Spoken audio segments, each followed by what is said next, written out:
সবাইকে নমস্কার জানিয়ে বলছি, প্লিজ দয়া করে কেউ কাউন্টিং এজেন্টরা এবং প্রার্থী ক্যান্ডিডেটরা তারা ভোটিং এলাকা ছেড়ে আসবেন না। স্ট্রং রুমে যেখানে কাউন্টিং হচ্ছে, মানে সেন্টারে, সেখান ছেড়ে কেউ আসবেন না। এটা বিজেপির প্ল্যান। প্রথম 2-3 রাউন্ডে আমি কালকে থেকেই বলছি যে ওদেরগুলো আগে দেখাবে, আমাদেরগুলো পরে দেখাবে। এবং অনেক জায়গায় 2-3 রাউন্ড কাউন্টিং করার পরে প্রায় 100টা জায়গায় কাউন্টিং বন্ধ করে রেখে দিয়েছে।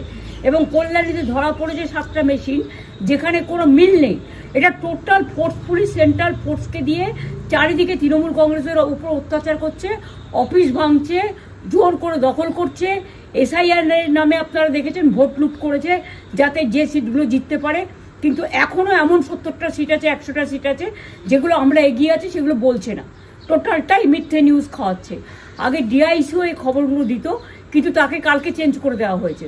টোটালটাই ইলেকশন কমিশন নিজের ইচ্ছে মতো খেলছে, এবং সাথে কেন্দ্রীয় বাহিনীকে নিয়ে। এবং আমাদের পুলিশরা টোটাল মাথা নত করে কেন্দ্রীয় বাহিনীর আন্ডারে কাজ করছে। সুতরাং আমি আমাদের কাউন্টিং এজেন্টদের, আমাদের সমস্ত পার্টির কর্মীদের বলবো, অত মন খারাপ করার কারণ নেই। আমি বলেছিলাম সূর্যাস্ত পরে আপনারা জিতবেন।